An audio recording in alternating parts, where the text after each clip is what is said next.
And a very good evening, everybody. I'm John Cole. Coyote hockey team trying to finish out the regular season strong tonight against the Legacy Sabres from the capital city. We take a look at some early highlights from the Agra. Sabres on the power play. Braden Strom is going to feed Ben Garley, who's going to beat Bodie Ekblad. So 1-0 Sabres early. Coyotes trying to find the equalizer. It's Kane Hickle. He's going to fire away. Tristan Otto with the save there.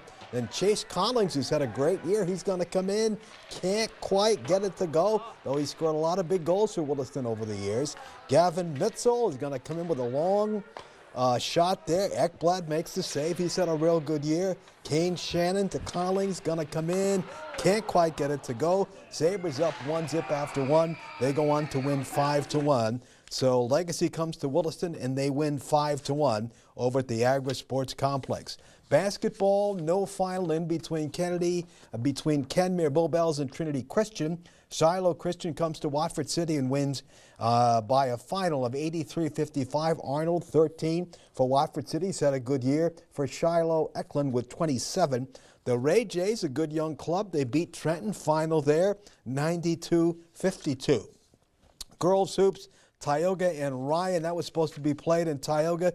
They did not make the trip because of the wintry weather. They're going to have it tomorrow in Tioga. Powers Lake gets Velva 56-46. Kyle girls basketball team pulled off their biggest win in years last Friday, beating perennial power Century at home. And boy, it was a sweet one for a crew of young ladies who has worked very hard to get better, and it shows.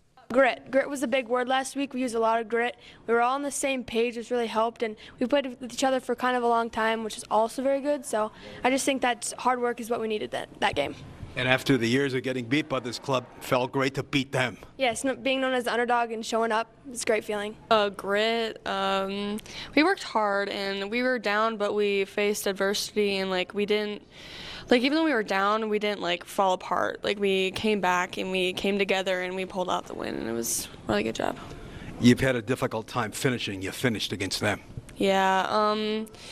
Usually when we get down, we just we beat ourselves up. We're down. There's no way we can come back from this. But we worked together and we were we need to win this. This is such a big game. It's a double counter. And it changed the WDA standings. If we tie with Century, we're gonna have it over them since we beat them twice. So. How'd you beat Century? When you beat Century, you're beating somebody. Yeah, we beat them off hard work. That's all it was. When our girls stepped on the court, as a coach, we always say we want to smack them first, and that's what we did. We came out there, we smacked them right away. It was a tight ball game. We were down by 1 at halftime. They came out swinging right away. They got up 6-7 point lead, and we responded. And that's the encouraging part, especially when you got such a young team. You never know exactly how we're going to respond when adversity hits, and they responded great. They held the lead probably 75% of the game, and it was a fun to watch. All right, tomorrow Bismarck at home. Guys will play the late game. We'll be right back.